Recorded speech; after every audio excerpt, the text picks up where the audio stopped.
empecé a grabar. Adelante. Muy buenas noches, muchísimas gracias, doctora, por la cordial invitación, también a CEFOCAP por invitarme para esta sesión. El día de hoy vamos a desarrollar delitos contra la administración pública. En un determinado periodo de mi profesión también he sido fiscal anticorrupción, así que vamos a transmitir algunas experiencias y sobre todo desde mi punto de vista entiendo que esta clase debe estar enfocada sobre todo a los abogados que litigan en delitos de corrupción de funcionarios, porque entiendo que la gran mayoría se prepara en este curso justamente para hacer el litigio penal en estos delitos, sobre todo que es de mucho interés en nuestro país. Muy bien, el día de hoy vamos a desarrollar 3 ejes temáticos en concreto. El primer tema que vamos a desarrollar será delito de negociación incompatible.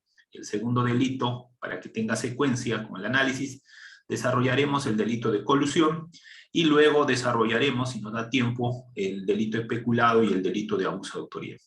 Lo primero que quiero mencionar respecto al tema que vamos a desarrollar, delitos contra la administración pública, es que para poder litigar en este tipo de delitos tenemos que tener una concepción distinta, sobre todo a la teoría que vamos a aplicar. Es decir, cuando nosotros litigamos sobre todo en delitos comunes, como por ejemplo en un homicidio, en un hurto, en una usurpación, aplicamos teoría del dominio del hecho. En estos delitos especiales, sobre todo esta que viene a ser delitos contra la administración pública, aplicamos otro tipo de teoría. En este caso en concreto vamos a aplicar la teoría de infracción del deber, donde por la infracción de un deber de carácter extrapenal, sobre todo, se va a materializar la gran mayoría de tipos penales que vamos a comentar el día de hoy. En ese sentido, el litigio penal en este tipo de delitos es distinto a los delitos comunes. En estos casos en concreto, el abogado que litiga en estos delitos, sobre todo tendrá que tener un conocimiento más especializado, sobre todo de normas extrapenales. Es decir, no deberá limitarse solamente a la lectura del Código Penal, sino sobre todo tendrá que tener una especialización, un conocimiento más amplio, por ejemplo, en la Ley de Contrataciones del Estado, por ejemplo, en las normas de tesorería, por ejemplo, en otras ramas que no tienen que ver concretamente con el ámbito penal, sino con normas extrapenales, puesto que en este tipo de delitos, sobre todo que hoy vamos a comentar, que va a ser los delitos de negociación incompatible y el delito de colusión, esta se va a llevar sobre todo en las contrataciones estatales, en los diversos tipos de procesos, y en estos delitos puede existir sobre todo personas que se vean involucradas por la función que cumplen en un determinado momento dentro de la administración pública. Por ejemplo, la gran mayoría de personas que se ven involucradas en estos delitos de negociación incompatible y colusión van a ser personas que trabajan en áreas de logística, van a ser algunos gerentes, van a ser los miembros del comité, pero también pueden verse involucradas aquellas personas que sin ser parte de este proceso de contratación participan en una de las etapas del proceso de contratación, como por ejemplo en la etapa de ejecución contractual. Yo como funcionario público no participé en el proceso de contratación, sin embargo, fui el responsable de dar la conformidad del servicio, puedo verme involucrado en uno de estos tipos penales, siempre y cuando se evidencie, pues, de que esa acción concreta conllevó a la materialización de un tipo penal, ¿no? En este caso podría ser, por ejemplo, el delito de negociación incompatible. Entonces, con esa precisión, quiero dar inicio a la sesión del día de hoy. El día de hoy primero desarrollamos el delito de negociación incompatible y lo primero que tendremos que mencionar es lo siguiente. A ver, por favor, me confirman la lámina para compartir. ¿Dónde estamos? A ver, denme un segundo.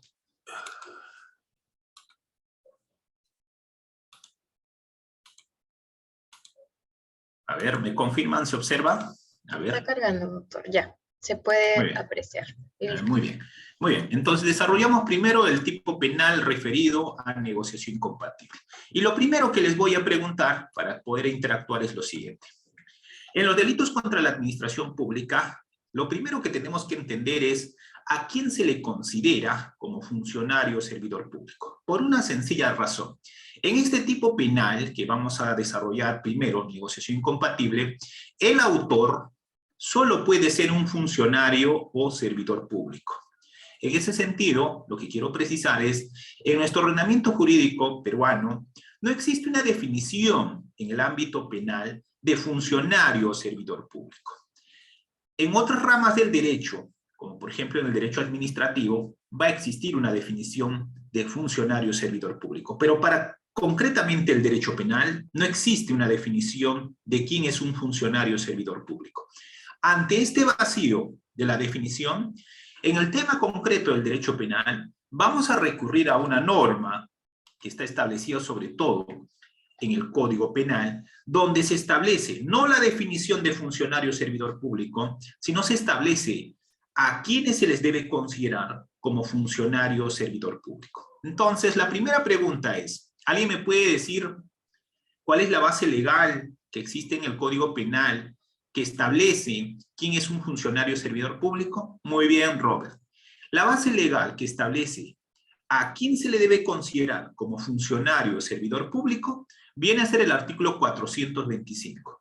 Cuando uno va a hacer un litigio penal en este tipo de delitos, lo primero que tiene que observar es el título de imputación. A mi cliente me están imputando como autor o como cómplice. Si me están imputando como autor, quiere decir que su ámbito de imputación es limitado, es decir, tiene que tener esta condición de ser funcionario o servidor público, porque estos delitos, sobre todo de delitos contra la administración pública, son delitos especiales. Quiere decir que solamente pueden cometer como autor funcionarios o servidores públicos. Entonces, el 425 no hace definición de quién es un funcionario o servidor público, pero sí menciona a quienes se les debe considerar como funcionarios o servidores públicos. Muy bien, con esa precisión entonces lo siguiente que tenemos que mencionar es lo siguiente. En los delitos contra la administración pública no basta ser un funcionario o servidor público, sino es necesario que existan otros requisitos, como por ejemplo la relación funcional con el bien o con el cargo que desempeña esta persona dentro de la administración pública. Pero con esta precisión, para estos delitos contra la administración pública, cualquier persona que tenga cualquier vínculo con el Estado puede ser considerado como servidor o funcionario público. Me explico. Una persona que labora para una determinada entidad, una municipalidad, un gobierno regional o un ministerio, que tiene, por ejemplo, un contrato a través de una orden de servicio, automáticamente se convierte en servidor público.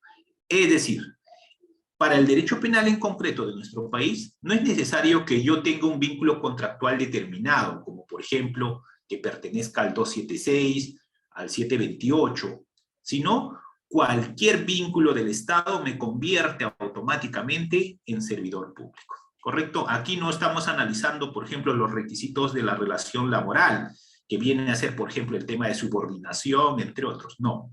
Por eso, en el tema penal, tenemos que tener en cuenta sobre todo estos conceptos previos para luego hacer una buena defensa. No sea que en algún caso, algún abogado que desconozca diga, mi patrocinado, señor, tiene una orden de servicio para trabajar como administrador en una municipalidad X. Esta no viene a ser un contrato laboral, porque no existe una subordinación. Esta viene a ser un contrato del ámbito civil, por tanto, no se cumple el presupuesto de la relación funcional o no del vínculo con el Estado. Entonces, ese tipo de argumentos no va a tener acogida, sobre todo si estamos sobre todo en un determinado caso. Por ejemplo, imagínense que estemos en una prisión preventiva o estemos en un proceso judicial. ¿Correcto? Entonces, para que no ocurra ello, primero tenemos que entender de que en estos delitos contra la administración pública en nuestro país, cualquier tipo de vínculo que tenga esta persona con el Estado lo va a convertir automáticamente en funcionario o servidor público. Luego analizaremos el tema de autoría y participación. Esto quiere decir que en delitos contra la administración pública, sobre todo va a ser autor el funcionario o servidor público. Pero el particular, como por ejemplo que tenga un contrato con una entidad y que en mérito a ese contrato brinde un servicio X, esta podría ser considerado como cómplice. Por eso en los delitos contra la administración pública, el cómplice puede ser un funcionario, un servidor público o incluso un tercero que no tenga ningún vínculo con el Estado. Muy bien, entonces el primer tipo penal delito de negociación incompatible, es un delito, sobre todo, que puede materializarse en cualquiera de las etapas del proceso penal. Esto quiere decir, por eso mencionaba al inicio, que cuando vamos a hacer el litigio, sobre todo en corrupción de funcionarios, tenemos que entender sobre todo la ley de contrataciones del Estado. La ley de contrataciones del Estado está establecida sobre todo, a ver, me dan un segundo, estoy de turno, y a veces voy a silenciar un ratito esto. En la ley de contrataciones del Estado, sobre todo vamos a encontrar 3 etapas del proceso. ¿Alguien me puede decir las 3 etapas del proceso de contratación? A ver, ¿alguien? A ver. ¿Alguien me puede indicar, a ver, las 3 etapas del proceso de contratación? Donde pueden materializarse estos delitos, como por ejemplo negociación incompatible y también el delito de colusión. A ver, ¿alguien? A ver, pueden activar sus cámaras, a ver, para de cierto modo también seguirles. Muy bien, Robert. Actos preparatorios, proceso de selección y la etapa de ejecución contractual, ¿correcto? Esto quiere decir, en cualquiera de estas 3 etapas del proceso de selección puede darse negociación incompatible. Del mismo modo que colusión. Actos preparatorios tiene que ver con ese proceso netamente de búsqueda de mercado, el establecimiento de los costos, de los proveedores, entre otros. ¿Qué área en concreto dentro de la administración pública es la encargada de realizar, por ejemplo, estos tipos de búsqueda de información, de costos, entre otros? ¿Alguien me puede indicar qué área? A ver, ¿alguien? ¿Qué área de la entidad normalmente realiza este tipo de acciones de búsqueda de información para establecer el precio base, por ejemplo? ¿Área usuaria? No, logística. Logística. Área usuaria hace el requerimiento y logística, a través de sus subáreas, sobre todo, va a encargarse de realizar el estudio de mercado, establecer los costos, muy bien, a través de este órgano de contrataciones, ¿no? Por eso las personas que trabajan en una entidad pública en el área de contrataciones o el área de logística son los más propensos a estar investigados, sobre todo por delitos de esta naturaleza, que pueden ser delito de colusión o negociación incompatible. Muy bien. Ahora, la segunda etapa, entonces, es netamente el proceso de selección. En esta etapa de proceso de selección, sobre todo la gran mayoría de personas que se ven involucradas son los miembros del comité, ¿correcto? Es decir, una vez que se realiza el expediente técnico o el proceso de contratación, esta va a ser conformada por un grupo de personas, por el titular de la entidad, para que lleve a cabo esa compra, muy bien, de un bien o servicio. Estas personas convocadas, sobre todo, tienen que llevar a cabo la elaboración del expediente y luego convocar y admitir la propuesta técnica y económica y luego otorgar la buena prueba. En la gran mayoría de casos, en estos casos en concreto de cualquier adquisición, estas personas, de lo que se observa en la práctica, modifican algunos datos del área usuaria.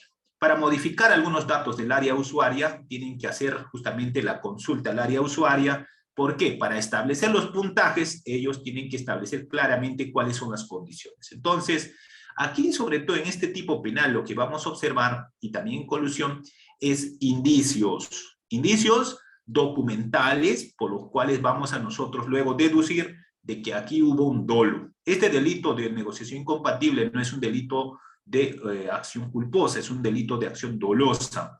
Pero los actos administrativos o los actos administrativos que pudieron haberse subsanado no van a ser suficientes para establecer como delito. En otras palabras, los defectos administrativos no trascienden el ámbito penal en este caso en concreto. Entonces, en el delito de negociación incompatible, estamos mencionando aspectos generales, se da sobre todo en las etapas del proceso de contratación, puede darse en actos preparatorios, puede darse en la etapa de proceso de selección, pero también puede darse en la tercera etapa del proceso de contratación, netamente en la etapa de ejecución contractual. Los miembros del comité llevaron a cabo el proceso de selección, en este caso contrataron una determinada empresa para que brinde un servicio o para que ejecute una obra, entre otros, y se establece ya los términos, es decir, las condiciones, cómo debe ejecutarse. Ejemplo, si por ejemplo llevamos a cabo un proceso de contratación en un colegio para que se realice el pintado de todos los ambientes, de todas las aulas de un colegio, con una determinada calidad de pintura, imagínense. ¿Correcto? Los miembros del comité llevaron a cabo el proceso y esta empresa que ganó la buena pro tiene que ejecutar. Ocurre de que esta empresa no usa la misma pintura. Imagínense que la pintura tiene que ser estas pinturas látex lavables, ¿no? Porque imagínense que es para un colegio donde los niños van a ensuciar normalmente las paredes. Entonces, hemos llevado a cabo un proceso de contratación para que se pinte las aulas del colegio, o la fachada del colegio, todo con pintura lavable o de látex, como ustedes quieran. Pero este director, cuando ya esta empresa empezó a pintar y finalizó, este director da la conformidad de este servicio, de este contrato. Pero ocurre de que esta empresa no ha pintado la pared de las aulas con esta pintura lavable, sino ha pintado, por ejemplo, con una pintura que no es lavable. Sin embargo, da la conformidad, da el visto bueno, que es el punto de inicio, ¿para qué? Para generar el pago. Ese hecho de dar conformidad sin tener en cuenta las características, por ejemplo, del contrato, es decir, el contrato debió haber mencionado, pues, qué tipo de pintura debe usarse, en qué cantidad, en qué calidad. Si esto no verifica el área usuaria, en este caso el director que va a dar la conformidad del servicio, puede verse involucrado en este delito de negociación incompatible, sin necesidad, por ejemplo, de haber participado concretamente en el proceso de selección. Es decir, esta persona ya participa netamente en la etapa de ejecución contractual. Muy bien, entonces este delito de negociación incompatible es común en nuestro país. Sobre todo se va a dar en las compras de bienes y servicios, sobre todo. Muy bien, la norma que regula este tipo penal de negociación incompatible va a ser el artículo 399. Y aquí lo que quiero precisar es lo siguiente, esto como primer punto para los abogados. En los delitos de negociación incompatible, el delito se materializa, desde mi opinión personal, en el momento mismo que quebranta esta norma extrapenal el funcionario servidor público. Por tanto, no se puede trasladar esa responsabilidad a un particular. Es decir, en este tipo penal, desde mi opinión personal, esta infracción del deber es propio del funcionario servidor público. Por eso el cómplice aquí en negociación incompatible, desde mi opinión, no tiene cabida. Muy bien, entonces, la norma que regula es el 399 del Código Penal, que menciona lo siguiente. El funcionario servidor público, es decir, primer punto que está mencionando, que debe tener este sujeto activo, es que debe ser un funcionario servidor público que indebidamente, en forma directa o indirecta, o por actos simulados, se interesa en provecho propio o de tercero. Y aquí la pregunta para usted es lo siguiente. ¿Cómo yo determino que una determinada persona es funcionario o servidor público? A ver, ¿alguien me puede decir? ¿Cómo yo determino que una determinada persona es funcionario o servidor público? A ver, ¿cómo acredito, en otras palabras? ¿Cómo demuestro que una persona es funcionario o servidor público? ¿Alguien? A ver. A ver, Franklin. A ver, adelante. ¿Pueden activarle su micrófono a Franklin? A ver, vamos. A ver, Franklin, adelante, te escuchamos. Buenas noches, doctor. Se determina, pues, que es funcionario público mediante su contrato, ¿no? Mediante su contrato, su resolución, que les extienden al momento de contratarlo. Por lo general son cargos de confianza y es por resolución. Y también contratos a veces también personas ya nombradas, ¿no? Muy bien. También puede ser también por una resolución, designación también, ¿correcto? Muy bien. Entonces, tiene que haber información documental. Algo que me estaba recordando. En estos delitos contra la administración pública, sobre todo la prueba madre va a ser información documental. Más allá de la información personal, en este caso del testimonio que podría recabarse. Aquí lo que vamos a encontrar son datos, indicios de las irregularidades que van a trascender el ámbito administrativo. Ahora bien, en este delito de negociación incompatible, no basta entonces, primer punto, ser funcionario servidor público. Segundo requisito, indispensable para que exista negociación incompatible, viene a ser la relación funcional. Ahora bien, la relación funcional tiene que ver sobre todo con este vínculo que debe tener ¿quién? El funcionario servidor público con la acción específica que va a ejecutar. En este caso, la relación funcional tendrá que ser establecida con una norma de carácter extrapenal. Muy bien, entonces, en cuanto al tema de la tipicidad objetiva, en este caso en concreto de negociación incompatible, el sujeto activo solo puede ser funcionario o servidor público. Si no existe funcionario o servidor público como autor, entonces no habrá negociación incompatible. ¿Correcto? Segundo, el sujeto pasivo es el Estado. No es la entidad directamente agraviada. En este caso en concreto, la entidad directamente agraviada va a estar representada por la Procuraduría Pública especializada en delito de corrupción, quien velará los intereses de esta entidad agraviada. Una municipalidad, un gobierno regional, un ministerio, entre otros. Y el bien jurídico que se protege, sobre todo en este delito de negociación incompatible, son los deberes de lealtad y probidad de los funcionarios públicos, sobre todo en estas compras y adquisiciones que realice el Estado. Muy bien. Ahora, entonces estábamos mencionando lo siguiente, que este delito es un delito de deber especial, es decir, solamente comete delito como autor, funcionario y servidor público, pero no basta ser funcionario y servidor público, sino tiene que haber relación funcional con el bien.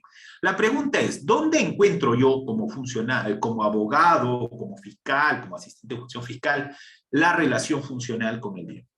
A ver, ¿alguien me puede decir en dónde yo lo encuentro?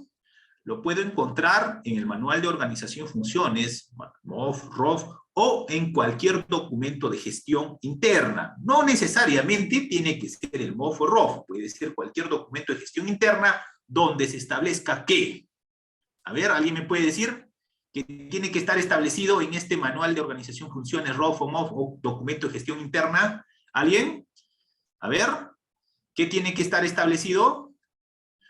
Sus deberes y sus obligaciones. Y aquí viene el tema en concreto, sobre todo para los abogados que defienden.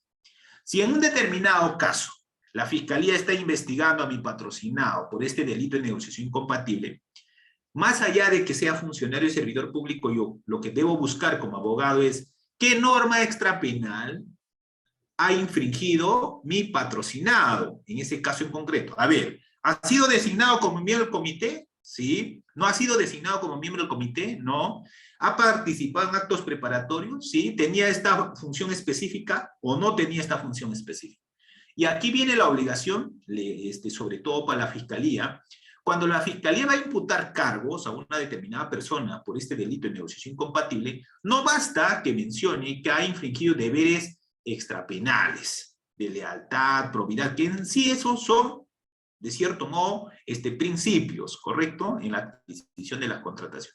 Aquí tiene que mencionarme el fiscal que ve casos de corrupción, qué norma específica establece esa obligación. Me dirá, pues, artículo 40, inciso G o B, menciona lo siguiente. En este caso dirá, tenía la facultad de administrar, custodiar, percibir, no sé, ¿correcto? Si ese punto no se identifica, téngalo por seguro, ese caso es atípico para esa persona, sobre todo como autor. Como cómplice puede ser que responda, pero como autor no. ¿Por qué? Porque para ser como autor tiene que estar preestablecido esa infracción de ese deber extrapenal. Por eso en estos delitos de negociación incompatible, colusión y delitos contra la administración pública en concreto, el delito se materializa cuando se infringe un deber de carácter extrapenal. Esa infracción de ese deber de carácter extrapenal tiene que estar preestablecido. Muy bien, con esa precisión. Ahora bien, estamos mencionando entonces, primer requisito, funcionario y servidor público, segundo requisito, relación funcional con el bien. Esta relación funcional con el bien puede ser a través de un manual de organización funciones, ROF, MOF, o documento de gestión interna que delegue, por ejemplo, a una persona que realice determinada acción. Pero hasta ahí no hay delito. El delito se va a cometer cuando va a existir. A ver, ¿alguien me lo menciona? ¿Cuál es el punto de quiebre ahí? El interés indebido, ¿correcto? Esta persona entonces, que es funcionario y servidor público, ¿tiene relación funcional para qué? ¿Va a tener relación funcional para qué? Para participar en un, sobre todo, contrato que va a realizar el Estado. en este caso para la adquisición de bienes o servicios. Aquí lo que va a ocurrir en forma concreta es que va a existir un interés en perjuicio. A ver, alguien me puede decir, ¿este interés es positivo o negativo para la administración pública? A ver, alguien me puede decir, ¿este interés tiene que ser positivo o negativo para la administración pública? Si el interés es positivo para la administración pública, ¿se materializa el delito de negociación incompatible? A ver, Pablo dice, es relevante, no es relevante. No, vamos a sancionar esta conducta cuando este interés sea negativo para el interés del Estado, no cuando sea positivo para los intereses del Estado. Si el contratista me quiere dar un plus adicional en el proceso que estoy llevando a cabo, eso no va a ser sancionado. Aquí va a ser sancionable cuando va a ser conlleve esta contratación como resultado intereses negativos para el Estado, ¿correcto? Entonces, este interés tiene que ser, de cierto modo, desde mi punto de vista, negativo a los intereses del Estado. Este interés que estamos hablando puede darse, sobre todo, buscando un provecho o una utilidad o ganancia para esa persona, en este caso de este funcionario servidor público, o puede ser a favor de un tercero, ¿correcto? Este interés puede ser en forma directa, también puede ser en forma indirecta y mediante actos simulados, ¿no? En el primer punto, en forma directa, puede ser realizando todos los actos administrativos con la finalidad de que se materialice el resultado. Indirecta, cuando la gente se vale o hace uso de sus intermediarios, esto, por ejemplo, un alcalde sabe que debe ganar una determinada empresa, entonces nombra a los miembros del comité, que son sus amigos, sus familiares, sus allegados o de su partido, para que simplemente simulen la realización de ese proceso de contratación porque saben que debe ganar esa empresa. ¿Correcto? Entonces, este interés puede ser en forma directa, indirecta o mediante actos simulados. Ahora bien, aquí sobre todo, en negociación incompatible, entonces, el punto de quiebre, el corazón o el cerebro, que ustedes quieran denominarlo, viene a ser el interés indebido. ¿Correcto? Este interés indebido, de cierto modo, genera este quebrantamiento de este deber de lealtad y probidad en la adquisición de los bienes y servicios de la administración pública. Muy bien, entonces, este interés indebido, de cierto modo, es el punto de quiebre para el tema de la sanción penal. Aquí, los defectos administrativos no son penados, es decir, por ejemplo, un defecto administrativo podría ser, pues, ¿no?, que no se documentó, por ejemplo, en acta, X acción del comité. Eso no va a ser suficiente para mencionar que hay negociación incompatible. Cuando los miembros del comité, sobre todo, participan en este delito, no participan en este tipo de procesos que luego son convertidos como delitos, actúan de forma colegiada. En este delito, por ejemplo, negociación incompatible y colusión, normalmente son 3 los integrantes del miembro del comité. Podría decir que solamente en estos tipos penales podemos decir, por ejemplo, que actúan automáticamente como si fuera un equipo. Es decir, aquí en delitos contra la administración pública, sobre todo en este tipo penal, no va a existir coautoría. Es decir, no hay distribución de roles. Por eso en el tema de coautoría hablamos sobre todo en delitos de dominio, es decir, en delitos comunes, un hurto, un robo, un homicidio, pero aquí no vamos a hablar de coautoría. Acá hablamos de infracción del deber, de un solo acto se materializa el tipo penal. En ese sentido, aquí el interés que se reprime es este interés personal. Desde mi punto de vista, este interés personal va a estar siempre con un trasfondo económico. Creo que si no existiría un trasfondo económico para estos miembros o estas personas que forman parte del comité o que participan en cualquiera de estas etapas del proceso de contratación, no habría necesidad de defraudar los intereses del Estado, ¿no? Entonces, aquí en el fondo, desde mi opinión personal, hay un interés, sobre todo económico. Ahora bien, en ese sentido, en este tipo penal, entonces, su consumación va a darse instantáneamente, es decir, va a darse en el momento concreto donde se quebrante este deber especial que tiene el funcionario servidor público con la administración pública. Ahora bien, entonces, aquí no interesa que el funcionario de manera efectiva o real logre conseguir este beneficio. Es decir, no es necesario que este funcionario servidor público obtenga, por ejemplo, la dádiva, ¿no? Esto es simplemente con la infracción de esta norma extrapenal. En este caso en concreto, la infracción de esta norma extrapenal, como hemos mencionado, tendrá que estar establecida en una ley extrapenal, como por ejemplo la ley de contrataciones, en una manual de organización de funciones, entre otros, donde debe estar claramente establecido la función que debió ejecutar esta persona en este proceso de contratación. También este delito no es un delito culposo, este delito es de comisión dolosa, es decir, aquí existe de cierto modo la intención y la voluntad de ejecutar el acto. Ahora bien, este delito de negociación incompatible sobre todo se da en los contratos o operaciones que realiza el Estado, ¿no? En este tipo de contratos, por ejemplo, queremos contratar para comprar lapiceros para el colegio, queremos contratar para construir una pista, para contratar una carretera, entre otros, ¿correcto? Aquí sobre todo va a participar en este tipo de procesos particulares, ¿correcto? Pero como vuelvo a mencionar hace un momento, desde mi punto de vista, este delito es de comisión propia, es decir, no puedo trasladar la responsabilidad al momento de la ejecución del acto a este extraneus. Por eso existe otro delito que sí incluye de participación necesaria, es decir, que es necesario que exista el extraneus para que se materialice el delito, que viene a ser el delito de colusión. En este caso en concreto, desde mi opinión, se materializa el tipo penal cuando este funcionario, mal funcionario, quebranta este deber extrapenal generando un interés propio o a favor de tercero, y de este modo defraudando los intereses de la administración pública, sobre todo en la contratación de bienes y servicios. También entonces este delito se materializa en contratos o operaciones que lleva a cabo el Estado y se puede materializar sobre todo en cualquiera de las 3 etapas que hemos mencionado: actos preparatorios, proceso de selección y la etapa de ejecución contractual. Entonces, adelantamos este tema, hemos mencionado que este delito es de comisión dolosa, esta no se comete de forma culposa, y segundo, aquí sobre todo, si los defectos administrativos que pudiesen existir en un determinado caso no van a trascender el ámbito penal.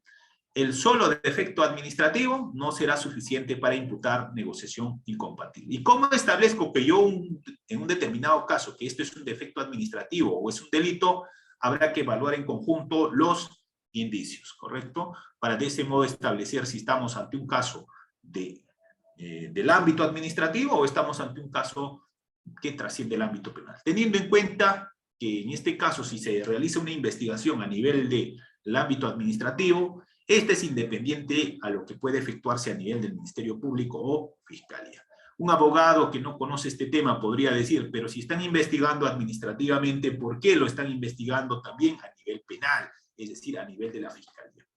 Muy bien, aquí, en cuanto a la autoría y participación, entonces mencionar lo siguiente: el autor de este delito, sobre todo autor, va a ser un funcionario servidor público, pero que tenga estas características, que viene a ser que sea funcionario, que tenga relación funcional, que haya mostrado interés indebido a favor de sí o de un tercero, y de cierto modo ocasione un peligro concreto, ¿correcto? Con esta acción específica.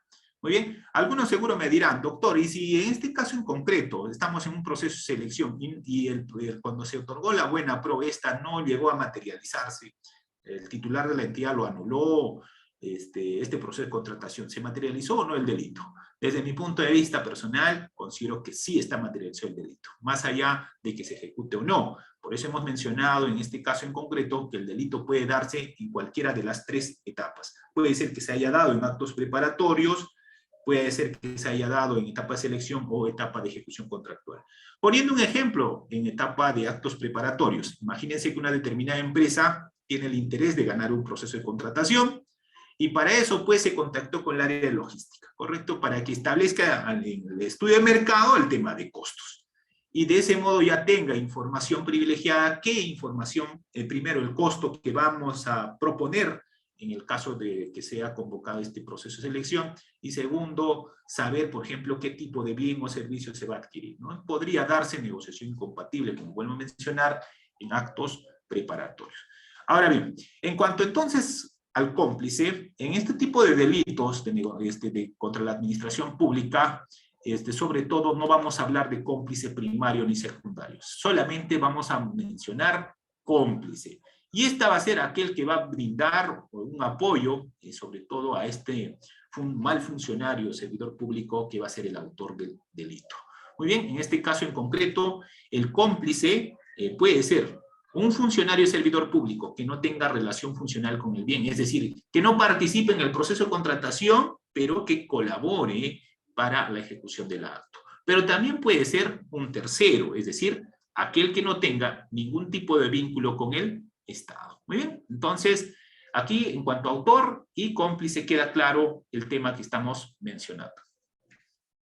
En cuanto al momento de la consumación de este tipo penal, entonces, se da, sobre todo, como hemos mencionado, en el momento en el que el funcionario o servidor público que tiene estos requisitos quebranta este deber extrapenal, mostrando sobre todo un interés indebido a favor de un tercero, que sobre todo va a ser a favor de un tercero en las contrataciones estatales que lleve a cabo el Estado, como puede ser cualquier adquisición de bienes o servicios, ¿no? Ahora bien, señalado esto entonces, también mencionar lo siguiente. Aquí, sobre todo, hay una posición que menciona sobre el tema si este delito es de peligro concreto o de peligro abstracto.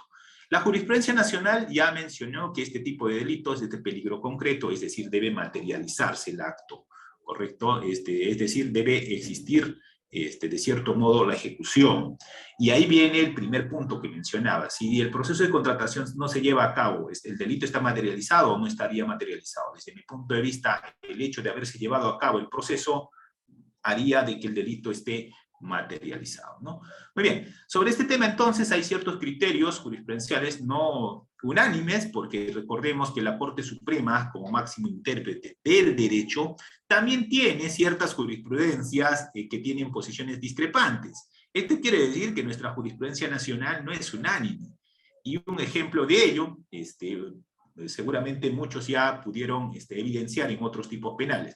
Lo correcto sería que en nuestro país exista una jurisprudencia desde la Corte Suprema unánime, es decir, en un solo sentido. Lamentablemente no va a existir ello porque las personas cambian, los jueces supremos son rotados, los jueces supremos son designados cada 7 años, hay una posición doctrinaria distinta, una sala dice de un modo y el otro dice de otro modo, y esto genera de cierto modo un tema de incertidumbre. Por eso, la jurisprudencia también no es unánime en algunos puntos específicos, incluido, por ejemplo, en el caso en concreto que estamos comentando de negociación incompatible, donde algunos dicen es de peligro el resultado, y otros dicen no, es de peligro concreto.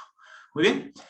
Ahora bien, entonces existen también jurisprudencias como por ejemplo esta, la Casación 23-2016, que menciona que los defectos administrativos no son suficientes para que se configure como delito de negociación incompatible en un caso en concreto. Esto seguramente muchos recuerdan un caso de Ayacucho, un caso de un exgobernador, donde por el estado de emergencia había adquirido unos bienes, en este caso era, si no mal recuerdo, tractores para poder utilizarlos en época de lluvia, porque se encontraba esa zona estaba en una zona de emergencia, pero ese hecho de adquirir sin este proceso regular que debe hacerse dentro de la administración pública, no debería ser considerado delito, ¿no? Eso es lo que planteaba la defensa, pero al final sí se estableció que en este caso en concreto que había responsabilidad penal porque el hecho de que exista un estado de emergencia puede ser una excepción para que no se den las demás etapas del proceso de contratación, sin embargo, esta debe quedarse documentada, ¿no? Entonces, hay unas casaciones en ese sentido. También, esta casación 67-2017 menciona justamente que el delito, en este caso, es de peligro, ¿no? El otro tema, ya para irnos a la segunda parte, a ver cómo vamos con el tema de colusión, es mencionar lo siguiente.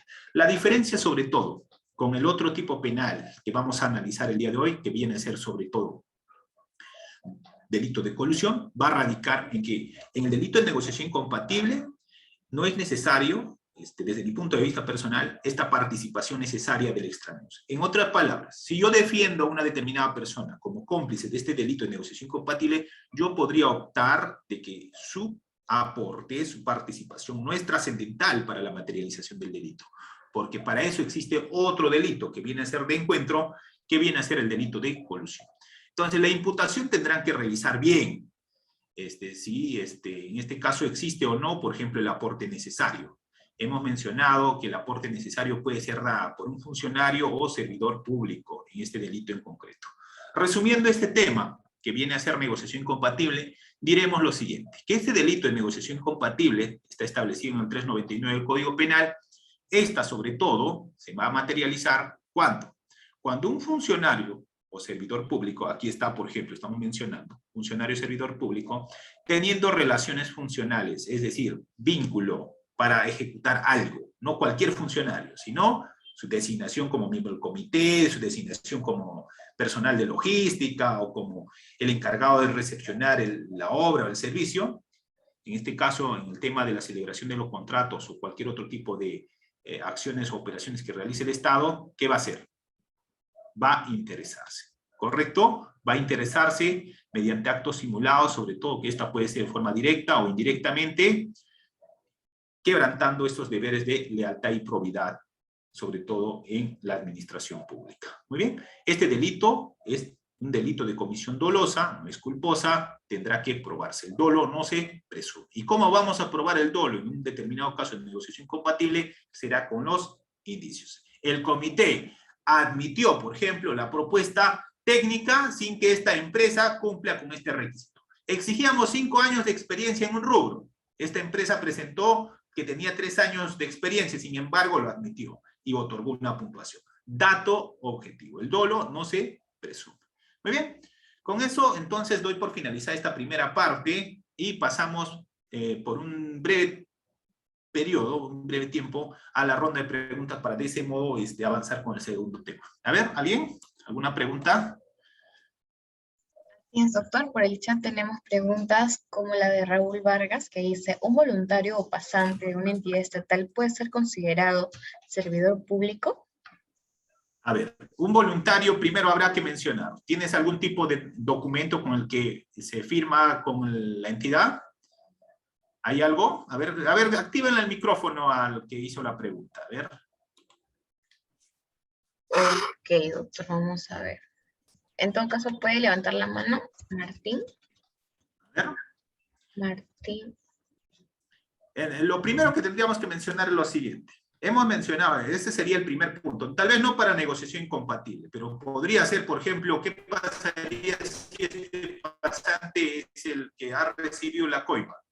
En mérito a que el fiscal le dijo, oye, mira, tú recibes la coima. ¿Podría ser considerado autor o cómplice de ese cohecho, por ejemplo? A eso voy, ¿no? Tal vez el pasante no va a participar aquí, pues, en el proceso de contratación, porque se requiere ciertos requisitos para hacer, para tener esta relación funcional. No cualquier persona va a participar como personal de área de usuaria, no cualquier persona va a participar como miembro del comité, no cualquier persona va a participar como el MEP. A ver, vamos a escucharle al que hizo la pregunta.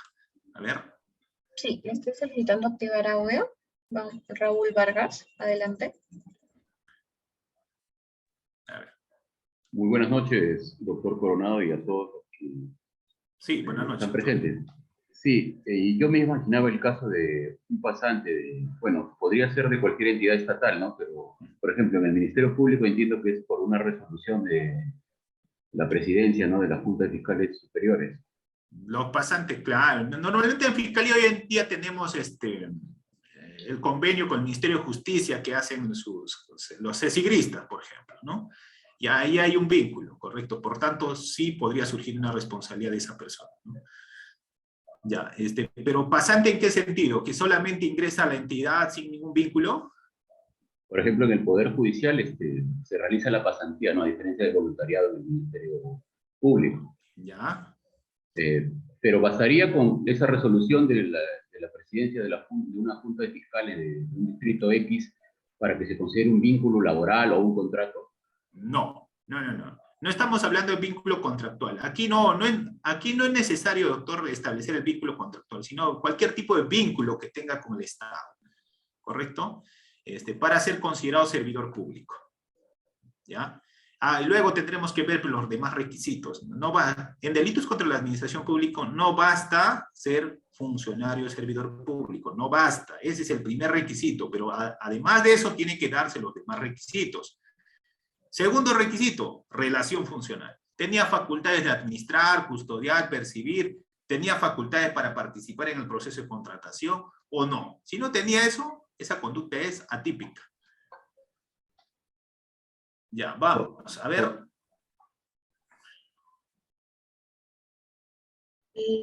Roberto, Sí, doctor. adelante. Sí, doctor, buenas noches, compañeros, buenas noches. Doctor, en esta primera parte se podría concluir que el delito de negociación incompatible viene a ser un delito subsidiario respecto al delito de colusión, teniendo en cuenta que el delito de colusión es un delito clandestino, profesor. Podríamos, yo creo que es independiente, no clandestino, sino que por un tema de probanza, es más fácil probar este delito que el delito de colusión.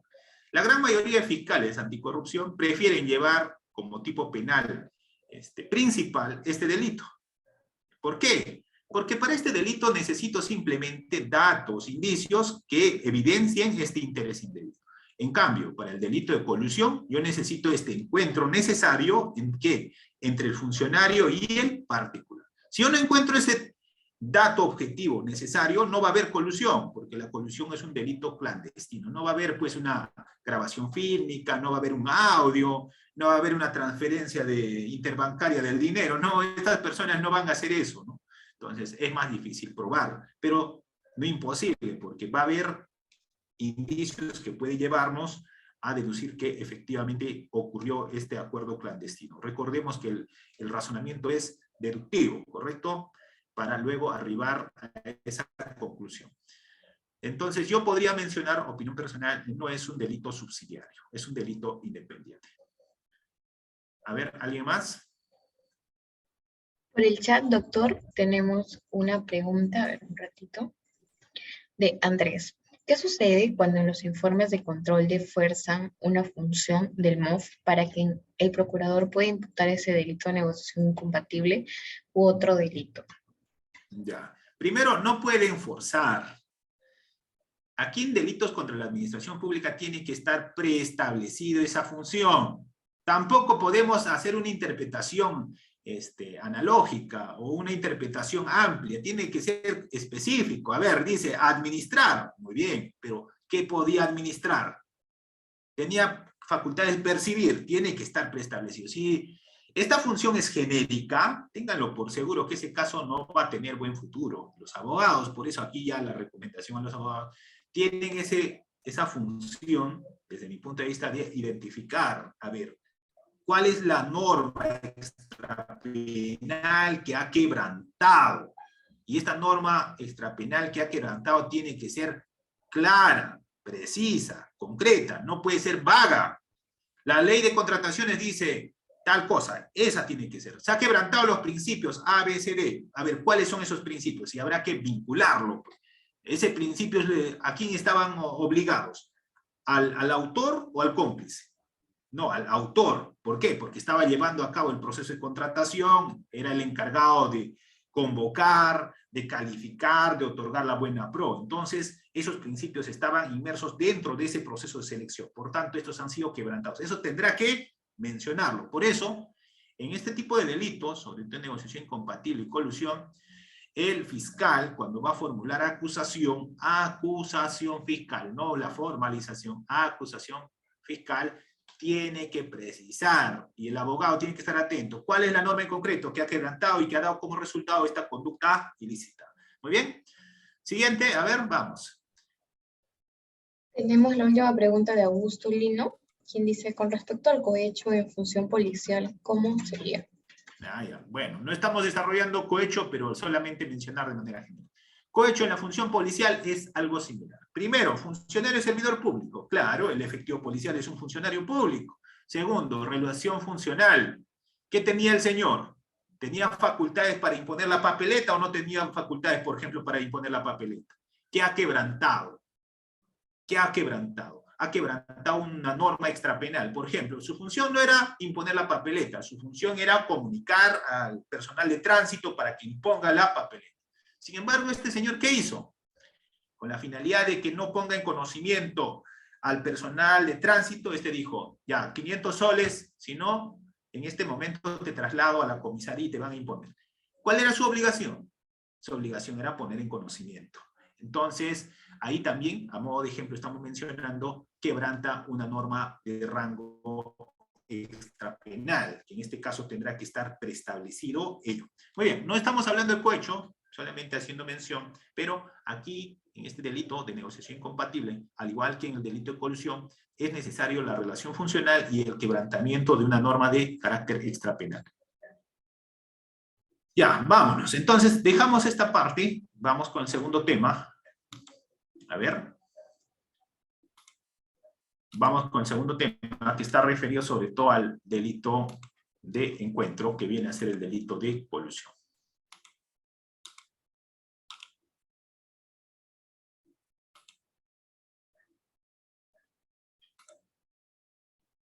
Para que exista secuencia, ¿no? Primero negociación, luego colusión.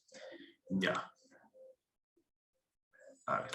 ¿Me siguen? A ver, ¿me confirman? ¿Se observa? Sí, doctor, se puede observar. Ya, muy bien. Entonces, en este delito, sobre todo el segundo, que vamos a mencionar ahora, delito de colusión, se dan casi los mismos presupuestos de la negociación incompatible. La diferencia va a radicar que aquí va a haber un tema de encuentro clandestino, es decir, de un acuerdo subrepticio entre un funcionario y servidor público.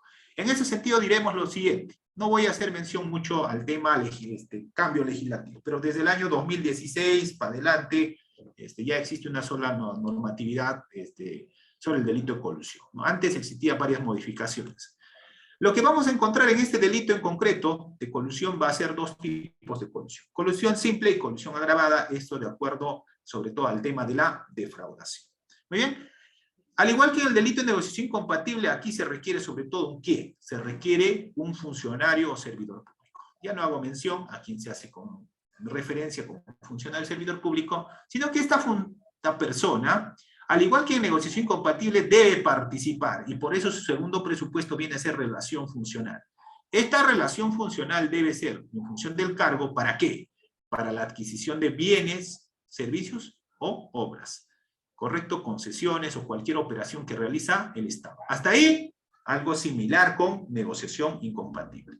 Pero aquí, a diferencia del delito de negociación incompatible, es que esta persona, este funcionario o servidor público, va a concertarse. Es decir, va a llegar a un acuerdo clandestino sobre todo. ¿Con quién? Con este particular. Para que exista el delito de colusión, es necesario entonces que exista un funcionario público y exista un particular. Este particular sobre todo es el que va a participar en el proceso de contratación estatal. Pero esta concertación que tenga este funcionario, este mal funcionario que va a mercantilizar de cierto modo su función pública, tiene que tener como resultado una defraudación. En este caso, a los intereses del Estado. Por eso la pena va a variar de 3 a 6 años y en la agravada, sobre todo, va a ser de 6 a 15 años, ¿correcto? Muy bien. Entonces, el delito de colusión en nuestro país, sobre todo esta parte de la modificación, no voy a hablar mucho, actualmente sanciona el hecho de que un funcionario servidor público, teniendo relación funcional con el bien, es decir, va a llevar a cabo este proceso de contratación, concerta con un particular para defraudar los intereses del Estado. Muy bien, entonces, por eso el tipo penal del 384 menciona lo siguiente, ¿no? El funcionario servidor público, interviniendo directa o indirectamente por razón de su cargo, en cualquier etapa del proceso de contratación, ya hemos mencionado, aquí también puede darse la concertación en actos preparatorios, etapa de selección, y también en la etapa de ejecución contractual, en la adquisición de bienes, obras o servicios en este caso, defraudando los intereses del Estado o entidad no menor de 3 ni mayor de 6 años, el base, y el otro, el agravado, como ya hemos mencionado. Pero aquí, lo más importante, tal vez, sobre este primer punto, es mencionar lo siguiente.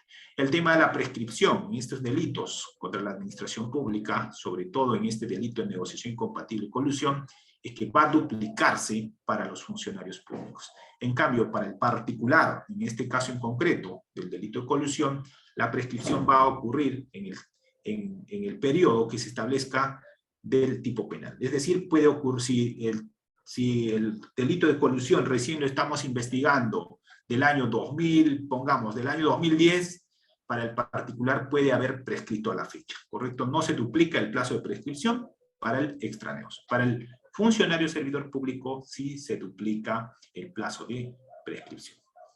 Entonces, estamos en colusión simple, en el primer supuesto, cuando va a haber la concertación. Es decir, basta la concertación. Y la concertación, sobre todo, va a deducirse de indicios, ¿correcto?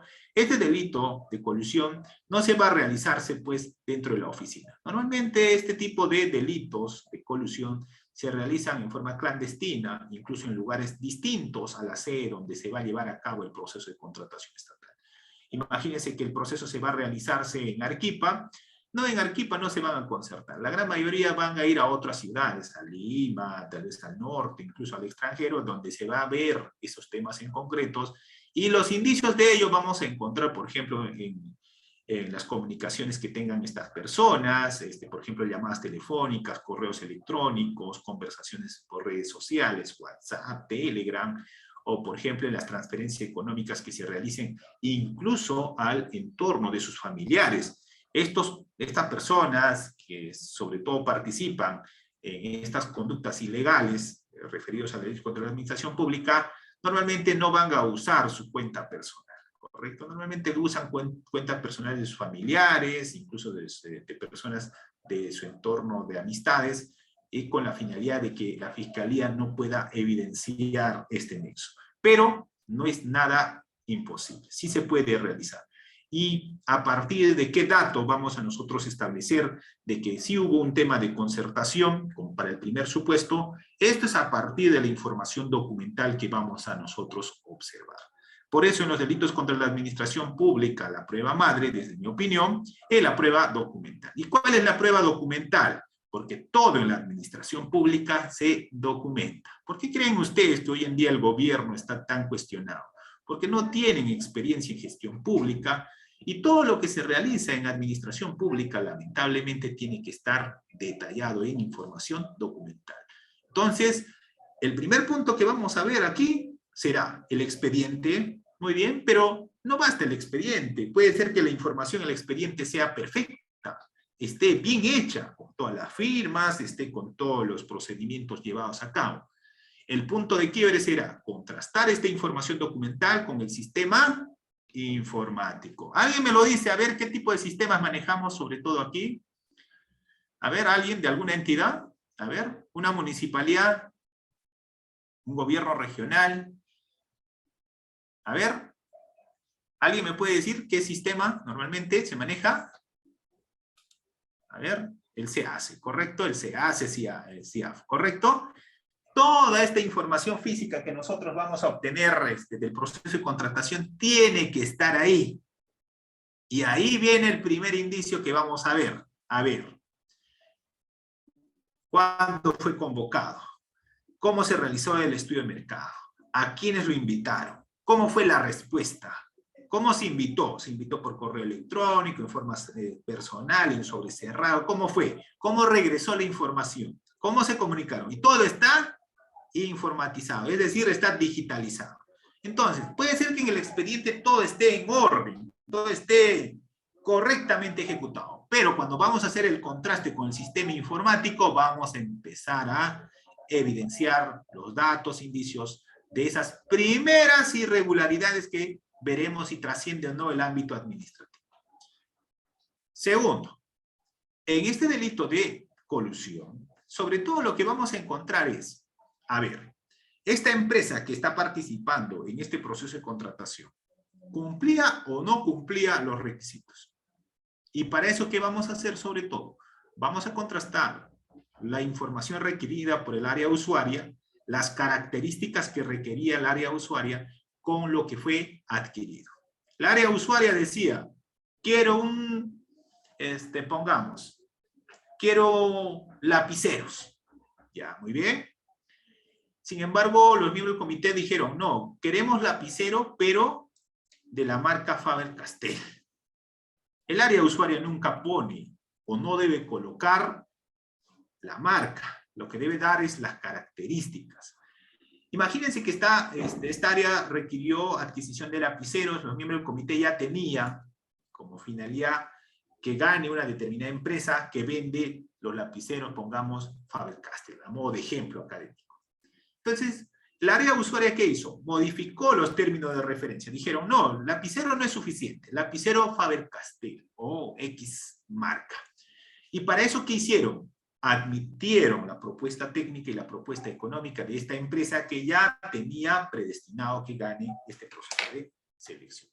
Entonces, segundo punto que vamos a encontrar sobre todo de este tema de concertación es información documental, primer punto. Segundo punto, información informática, como les he dicho en el CIAF, en otros sistemas informáticos o se hace que se maneja, u otro que maneje determinada entidad donde debe estar la información. Tercero, vamos a encontrar información, datos, indicios de relaciones que tengan o vínculos que tengan los miembros del comité, sobre todo con los empresarios o algún representante de la empresa. En este caso en concreto, entonces, cuando vamos a investigar delitos de colusión, el fiscal no solamente tiene que pedir el expediente técnico y limitarse a eso, sino sobre todo tiene que hacer actos de investigación con técnicas especiales de investigación. ¿Cuáles son? Entre ellas, por ejemplo, puedo disponer que se realicen las escuchas telefónicas. Puedo disponer, por ejemplo, el levantamiento del secreto de las comunicaciones. Por ejemplo, puedo solicitar el levantamiento del secreto bancario para ver si hubo o no, por ejemplo, soborno. Normalmente va a haber soborno en este tipo de contrataciones donde va a haber colusión a funcionarios, servidores públicos que van a ser normalmente transferidos los dineros o bienes a su entorno más cercano, que pueden ser sus familiares, su esposa, su primo, su hermano o sus amigos.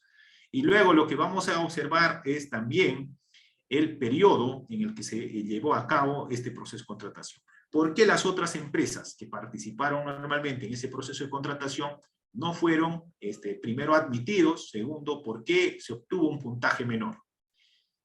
Normalmente en este proceso de contrataciones, donde va a haber colusión, estos malos funcionarios van a establecer como patrón admitir cierta información que los demás no presentaban o presentaron y ellos admitieron. Me explico. Establecen un requisito adicional al que estaba establecido para el proceso de contratación. Establecen un puntaje distinto con la finalidad de que por unos puntos, por una calificación mínima, gane la empresa ya direccionada. Y esto y el otro también pueden hacer, por ejemplo, que se modifiquen las etapas del proceso de contratación.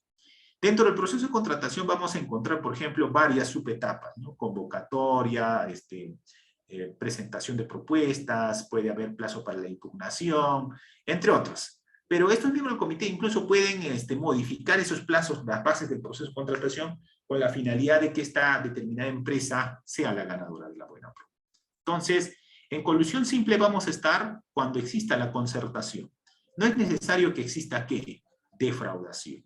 En cambio, vamos a estar en colusión agravada, donde la pena también es superior a los 6 años, cuando va a existir, además de la concertación, el tema de la defraudación. Entonces, aquí, al igual que en el delito de negociación incompatible, tiene que existir un funcionario servidor público, pero adicional a ello, tiene que existir un particular. En este caso, este particular tendrá que participar en este proceso de contratación o adquisición que lleve a cabo el Estado. Pero, a diferencia del delito de negociación incompatible, para la materialización del delito es necesario que exista este encuentro. Si no existe esta participación necesaria de encuentro por parte del particular, no habría el delito de colusión, ¿correcto? Ahí radica la diferencia, sobre todo, con el delito de negociación incompatible. Ahora bien, entonces los elementos para la configuración de este delito de colusión son los siguientes. Primero, funcionario servidor público, en este caso en concreto con relación funcional. Ya hemos mencionado, no basta ser funcionario servidor público, sino debe participar en este proceso de contratación o adquisición del Estado en mérito a algo, ¿no? Al cargo que tiene, en mérito a la delegación que tiene para llevar a cabo este proceso de contratación estatal. Segundo, que exista, de cierto modo, esta concertación ilegal del agente público, es decir, del funcionario público, con el particular. Esta concertación ilegal, sobre todo, es subrepticia, clandestina, por debajo de la mesa, sobre todo defraudando los intereses del Estado, ¿no? En este caso, defraudando los principios de la contratación estatal, como por ejemplo el tema de la probidad, entre otros. Y el tercero, es necesario, sobre todo para el tipo agravado, que exista defraudación de los intereses del Estado, ¿no? En este caso en concreto, en la adquisición de estos bienes o servicios. Entonces, en el delito de colusión, al igual que en el delito de negociación incompatible, el único que puede ser autor del delito va a ser un funcionario servidor público que tenga relación funcional con esta adquisición de bienes o servicios con el Estado. Pero también tiene que existir para este delito los cómplices, es decir, un particular o incluido un funcionario que sea trascendental para la materialización del delito. Aquí entonces la diferencia con el tema de negociación incompatible viene a ser la concertación. En este caso, la concertación puede darse también en cualquiera de las etapas del proceso, incluso en momento de la firma del contrato, que viene a ser netamente la etapa de ejecución contractual. Entonces, la diferencia radica sobre todo en la concertación y la defraudación respecto al tema en concreto de colusión simple y colusión agravada. Ya, muy bien. Entonces, lo que podríamos mencionar para avanzar, porque tenemos el otro tema más para poder avanzar el día de hoy, es lo siguiente. El comportamiento típico, es decir, cuando se va a materializar este delito, se va a materializar cuando exista esta concertación entre este funcionario, este mal funcionario y el particular, ¿correcto? En ese momento que exista la concertación, se habrá materializado el delito. Por eso, un tema distinto es el tema de probanza con el momento consumativo del ilícito penal. En este caso, la concertación de este mal funcionario será siempre en perjuicio de los intereses del Estado, ¿no? Segundo, en este caso en concreto, este delito sí es necesario que tenga como resultado un peligro concreto, ¿correcto?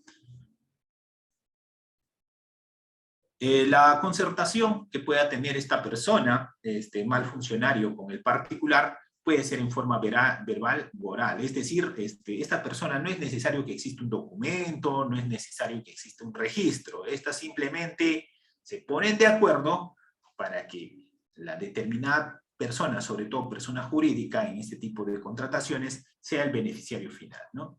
Entonces, no es necesario que exista la dádiva, no es necesario que exista el soborno, que se encuentre con el dinero a este funcionario para estar en este delito de colusión.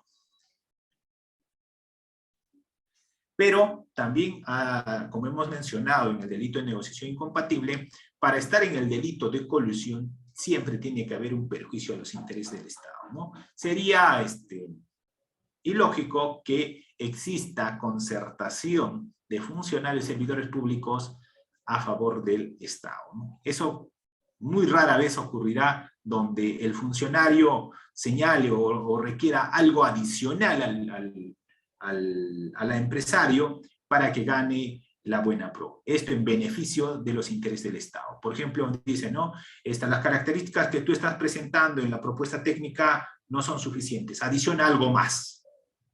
Ese hecho no creo que ocurra, ¿no? En la gran mayoría lo que se va a buscar sobre todo es que estos bienes o servicios que se van a adquirir incluso son defectuosos, que no cumplen ciertas características del área usuaria, que sin embargo son adquiridos en mérito a estos procesos de contratación donde hay concertación de malos funcionarios con empresarios o personas jurídicas que defraudan los intereses del Estado. Ahora bien, en cuanto al bien jurídico, entonces, lo que se protege en este delito es el celo profesional, en este caso del cumplimiento de los deberes funcionales, ¿no?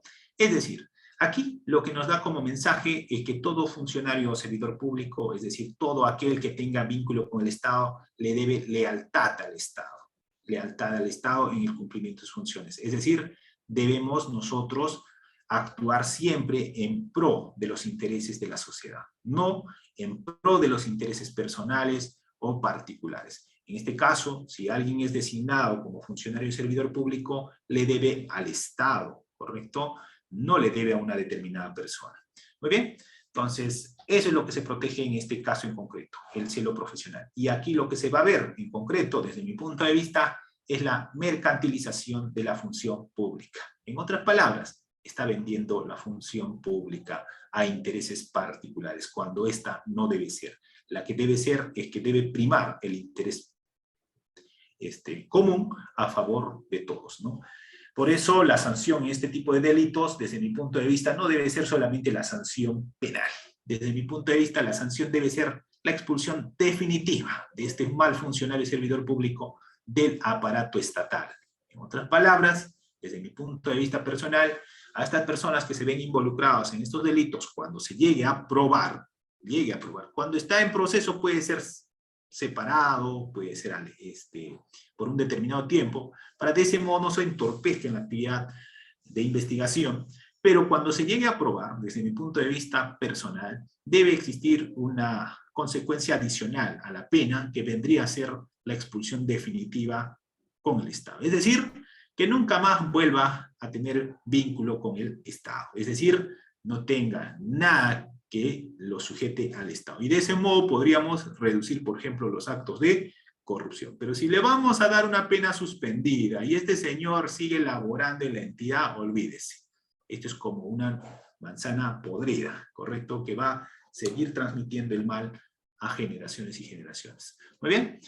Siguiente. En este tema en concreto, entonces, el núcleo típico del delito de colusión viene a ser la concertación, como hemos mencionado, que va a llevar a la defraudación, sobre todo en el tema de colusión agravada.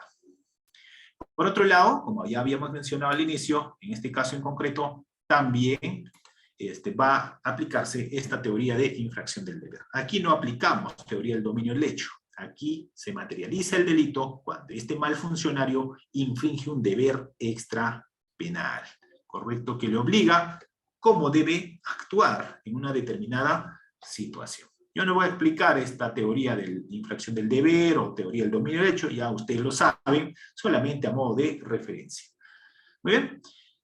Finalmente, entonces, mencionar sobre este delito, es un delito de participación necesaria, de encuentro. Si no existe este particular, este tipo penal no se materializa. Aquí también mencionar, si no existe autor, no se puede investigar al cómplice, ¿correcto? Aquí el aporte es trascendental de este extraneus o particular para la materialización de este ilícito penal. Entonces, aquí en concreto del delito de colusión, entonces se va a dar en este tipo de contratos, suministros, licitaciones, concurso de precios, subastas, o cualquier operación semejante. Cuando dice cualquier operación semejante, desde mi punto de vista, el tipo penal es abierto en ese extremo. O sea, no nos está diciendo solamente se da en contratos, suministros, sino puede darse en cualquier operación donde implique sobre todo la actividad económica del Estado, ¿no? Teniendo en cuenta que puede ser una actividad económica mixta también que lleve a cabo el Estado en estas adquisiciones. Muy bien. El delito de colusión, al igual que el delito de negociación incompatible, es un delito sobre todo de comisión dolosa. Aquí no hay culpa. Y por eso, cuando un fiscal va a hacer una imputación por el delito de colusión, no puede decir ha omitido, no puede decir ha dejado de realizar algo. No, no, no. Aquí no es de omisión, es de acción. Tanto en delito de negociación incompatible como el delito de colusión, en el tema fáctico, el fiscal tendrá que precisar, ha realizado esa actividad. No es colocar que ha omitido, ha dejado de revisar, ha dejado pasar los documentos. No es de omisión, es de acción. Y aquí el delito de colusión es un delito de, en este caso, doloso de acción. En cuanto a autoría y participación, ya lo habíamos mencionado en concreto, ¿no? Muy bien, hasta aquí, a ver, para seguir con el siguiente. Creo que vamos a desarrollar una más y de ese modo podamos alcanzar el tiempo que nos han dado. A ver, vamos con esta segunda parte. ¿Alguna pregunta? Sí, doctor, tenemos varias preguntas por el chat, y se las voy a trasladar en estos momentos. A ver, Robert Borja nos pregunta, ¿la concertación puede darse por comisión o por omisión? Ya, muy bien. Sobre todo por comisión, ¿no? Es de acción, en este caso la concertación. Muy bien, a ver. La siguiente pregunta es, ¿cómo diferenciar la irregularidad administrativa del acuerdo colusorio? Van a ser los datos, indicios que se tengan en el caso en concreto.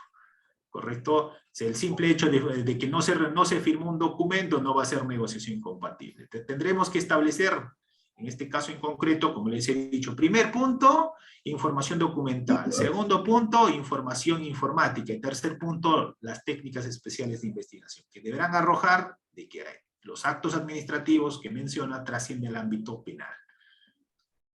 Bien, la siguiente pregunta es, en relación a la imputación del delito de colusión, si en la acusación se acusó por coautoría, ¿es posible cambiar al título?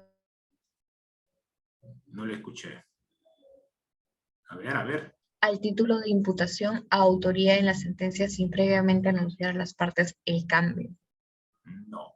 El tema es que en coautoría hay distribución de roles. Acá en delitos de corrupción de funcionarios vamos a tener infracción del deber, como les he dicho, la materialización del delito se da en el acto. Yo como funcionario yo no puedo distribuir mi rol que yo tenía como miembro del comité. Mi rol era hacer conjuntamente con los demás la apertura del sobre, la evaluación, la calificación, el otorgamiento de la buena pro. ¿Yo en qué momento he distribuido roles? ¿Que uno abría el sobre, el otro calificaba y el otro colgaba al sistema? No. Por eso la jurisprudencia nacional no es unánime en ese tema en concreto, incluso ahí en el tema de coautoría o autores, ¿no?, que estamos mencionando el día de hoy. Entonces, desde mi punto de vista, en estos delitos, sobre todo, tienen que ser de autores, no de coautores.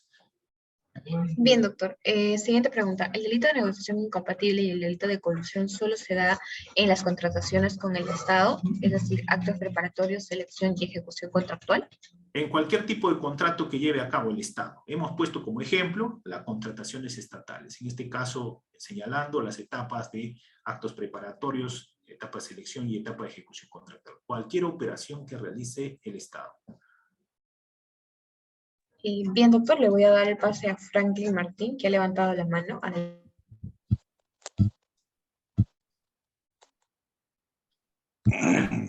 Buenas noches.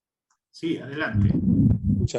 Doctor, cuando hay un supuesto delito en el proceso de construcción de una obra, en el proceso de construcción de una obra, ya, para demostrar el perjuicio, tiene que ser mediante un peritaje contable, ¿cierto? No, peritaje, valorización, ingeniería civil, doctor, primero. A ver, les explico un tema. En una obra, el contador, ¿qué me va a valorizar? No, el contador valoriza lo que da como resultado el ingeniero civil. ¿Qué va a establecer el ingeniero civil? Va a establecer, primero, con qué tipo de material se construyó. ¿Se construyó o no esa? A ver, por favor, ¿puedes silenciar esa? Se me está filtrando la... muy bien. A ver, para explicar.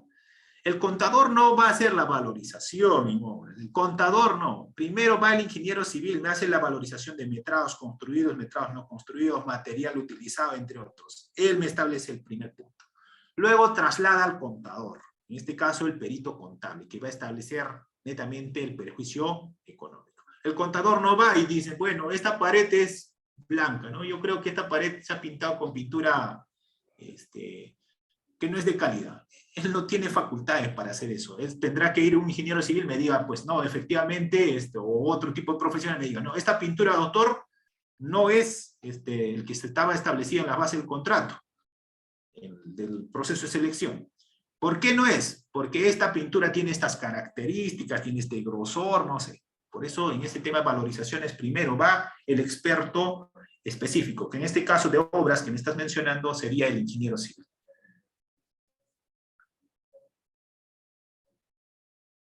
Muy bien, Bien, a ver. doctor, tenemos otras preguntas por el chat de Dixon. Nos dice, de acuerdo a lo último que mencionó sobre no mencionar la palabra omitió, pues la naturaleza del delito es netamente dolosa. ¿Cuál sería el tenor para utilizar en reemplazo de esa palabra? Ah, ya.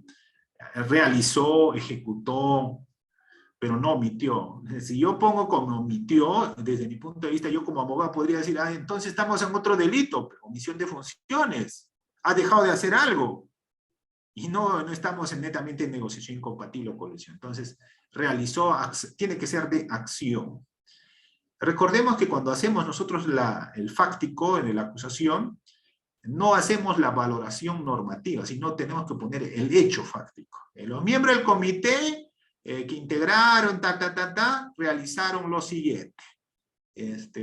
Aperturaron un sobre presentado por la empresa X, que contenía tales documentos, y dichos documentos no cumplían con los requisitos, y a dichos documentos que no cumplían con los requisitos le otorgó primero, la admitió como propuesta técnica y luego le otorgaron una puntuación determinada X. Habría que precisar el fáctico, por eso no es omitir, no van a poner en una acusación por negociación incompatible, sobre todo, los miembros del comité omitieron revisar el documento X, que estaba establecido en las bases del concurso. No, eso no es correcto desde mi punto de vista personal. No estamos en un delito de omisión, estamos en un delito de acción.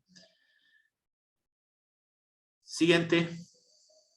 Bien, doctor. Franklin Martín dice, y si no hay peritaje del ingeniero civil y tampoco del perito contable, ¿cómo se demuestra el perjuicio?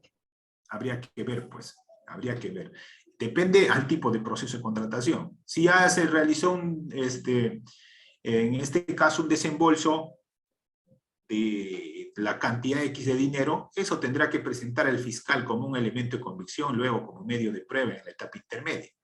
Claro está, para el tema de colusión agravada, necesariamente tiene que haber el perjuicio económico. Para el otro basta la concertación, colusión simple basta la concertación. ¿Correcto? Jacqueline, doctor, pregunta, si el comité de selección otorgó la buena pro favoreciendo al postor ganador, pero esta buena pro es declarada nula, ¿hay delito?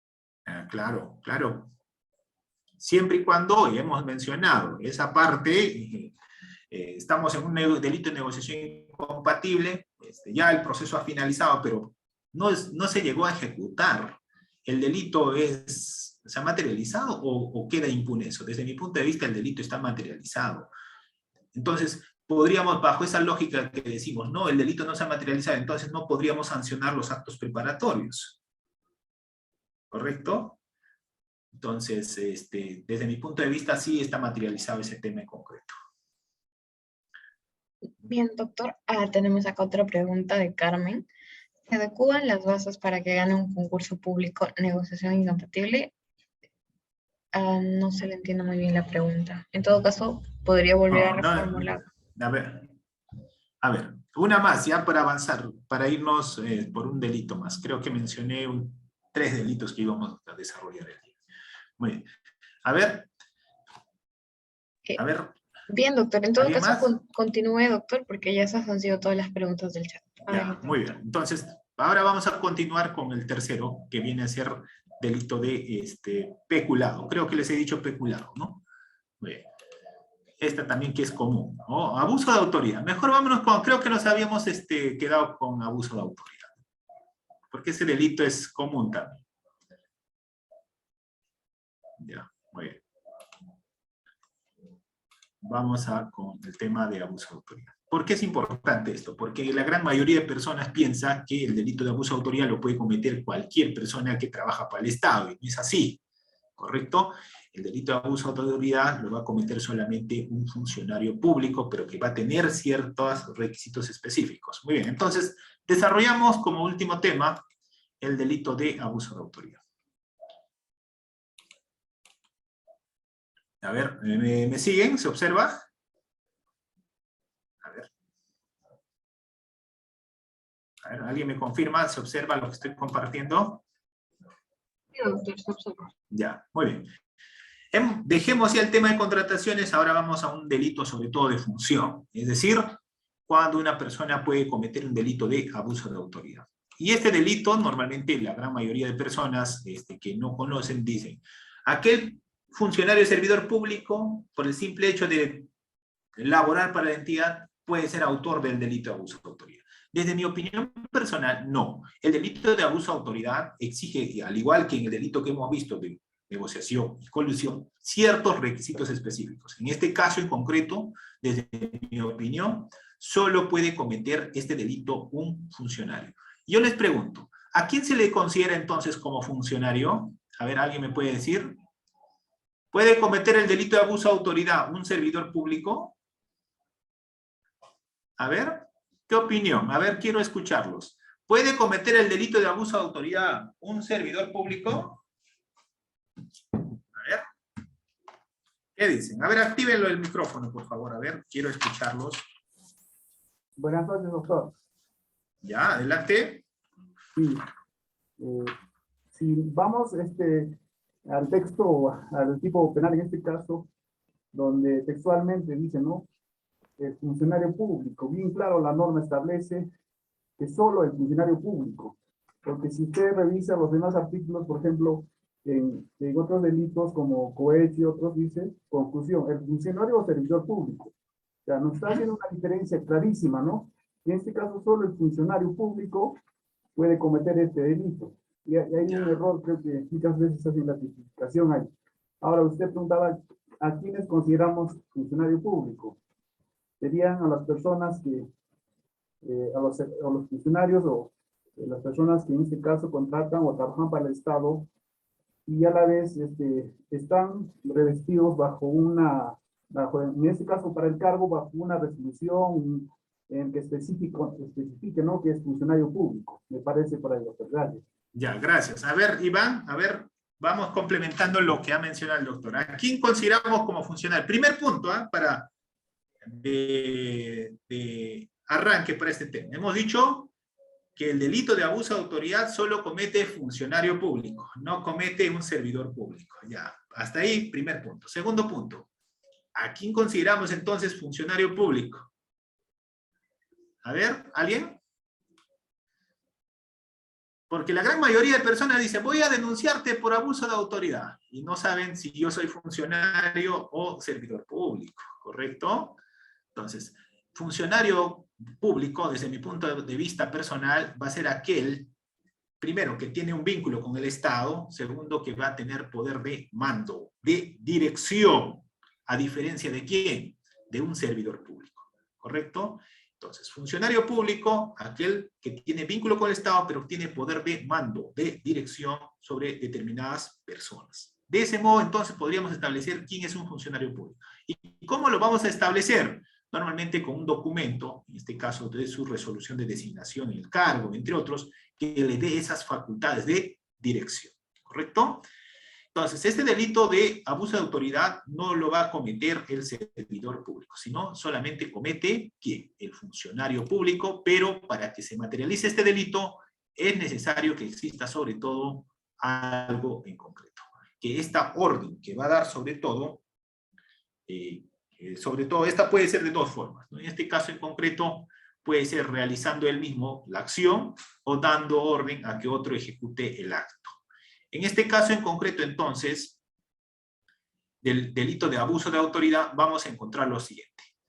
Que el funcionario público, en este caso, abusando de sus atribuciones, es decir, tiene que tener un listado de facultades, y este listado de facultades tiene que estar ¿en dónde? A ver, ¿alguien me puede decir? ¿Dónde encontramos el listado de facultades? A ver, ¿dónde encontramos este listado de facultades?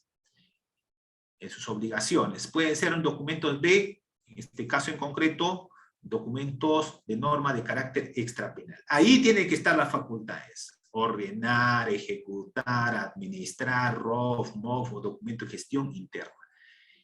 Pese a que tiene estas facultades, entonces este mal funcionario puede cometer, es decir, él mismo puede realizar la acción o puede ordenar que otro cometa este acto arbitrario. Pero hasta ahí no es suficiente, sino este acto arbitrario tiene que de cierto modo causar un perjuicio a un tercero. En este caso puede ser una persona natural, una persona jurídica.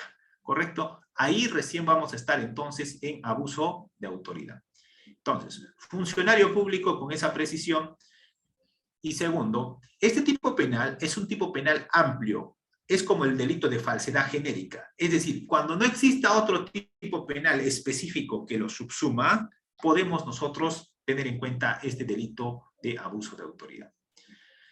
No existe entonces en su tipicidad, o sea, en su marco normativo, la acción concreta específica. Os decía, no nos menciona en qué acción específica se comete abuso de autoridad. Entonces es un tipo residual. Segundo, entonces, en este delito, sobre todo abuso de autoridad, el sujeto activo público, porque el tipo penal menciona funcionario público, no menciona como en otros delitos, como bien va a mencionar el doctor, por ejemplo, negociación incompatible, en colusión dice el funcionario o servidor público. En cohecho, el funcionario o servidor público. No, aquí dice funcionario público y por tanto el funcionario público, desde mi punto de vista, es aquel que tiene poder de mando o de dirección. ¿Correcto? Aquí entonces los servidores públicos estarían excluidos del tipo penal que estamos mencionando. En este caso, los servidores públicos podrían ser justamente estas personas que ejecutan la orden ilegal por parte del sujeto activo, ¿no? En este caso, también habría que ver que nadie está obligado a ejecutar un acto ilegal. Y para eso justamente el ejecutor tendrá que tener en cuenta esa acción. Si mi jefe me dice, ejecuta este acto y yo veo que ese acto en concreto es ilegal, yo no tengo la obligación de ejecutar ese acto ilegal. Eso es por un tema de mandato constitucional. Nadie está obligado a ejecutar un acto ilegal.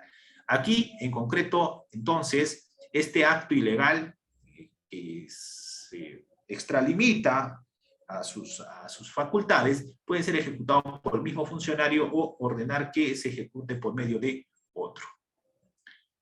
El sujeto pasivo, en este caso en concreto, el agraviado, no solamente es la persona directamente afectada. En este delito de abuso de autoridad puede haber dos agraviados.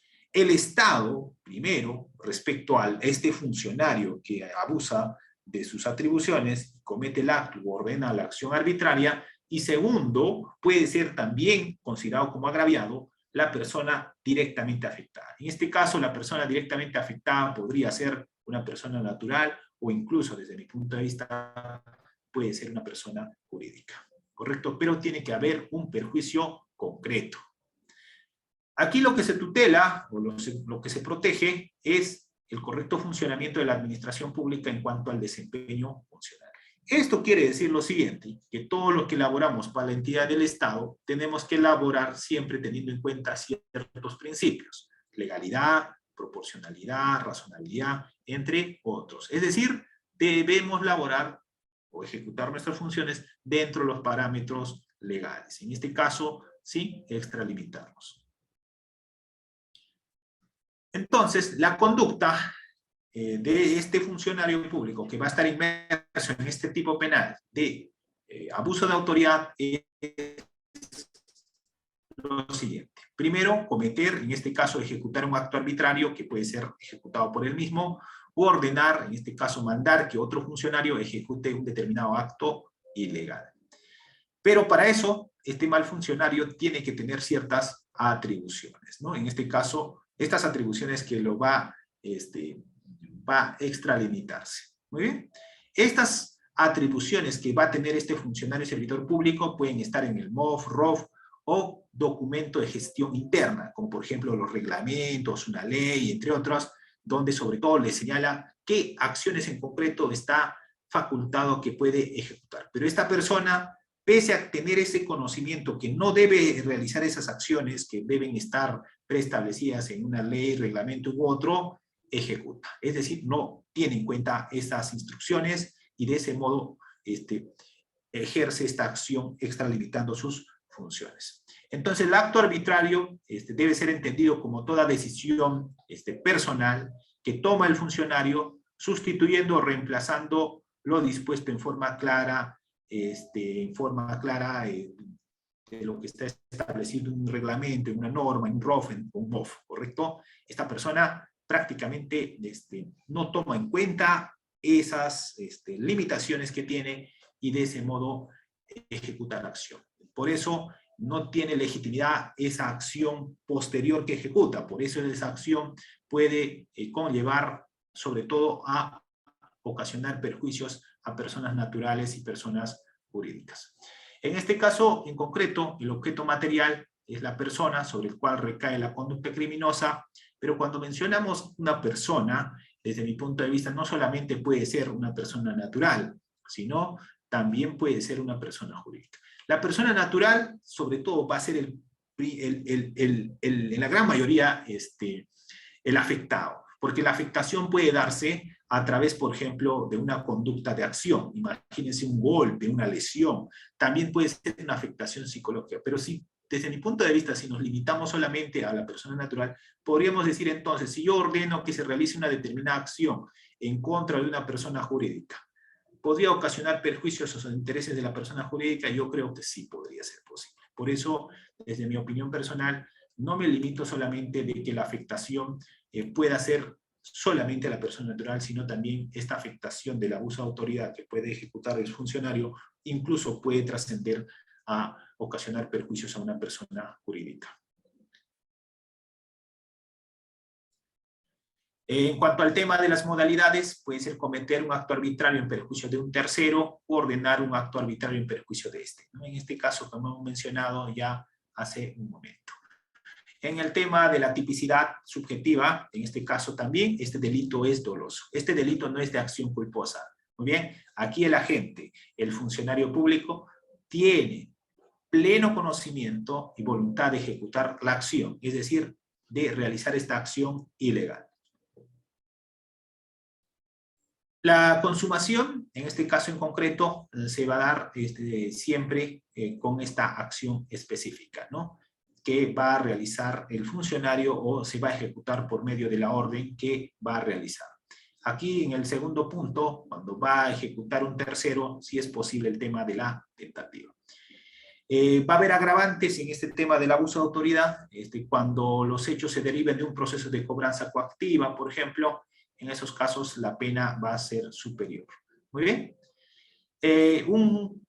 A ver, para ustedes, ¿no? A ver de lo que están en la clase. Sí, ¿este caso sería un tema de abuso de autoridad o sería otro delito? A ver, ¿alguien me la da la respuesta? El funcionario encargado del registro civil de una municipalidad solicita a una pareja de novios un monto de dinero indebido para casarlos civilmente, a pesar de haber cumplido con todos los requisitos establecidos por ley. ¿Qué delito comete? ¿Delito de abuso de autoridad u otro tipo de delito? A ver, ¿podría ser considerado abuso de autoridad? Otro tipo de delito, sobre todo aquí, cohecho, ¿correcto? Muy bien, no abuso de autoridad. Aquí, para que haya abuso de autoridad, la acción debe ser extralimitándose a la función que tenía o ordenar que otro ejecute la acción. Muy bien. En cuanto al tema jurisprudencial sobre este delito, van a encontrar, por ejemplo, en estos expedientes, donde se menciona que el objeto de tutela, en este caso, viene a ser las funciones en las que que tienen estos funcionarios públicos, ¿no?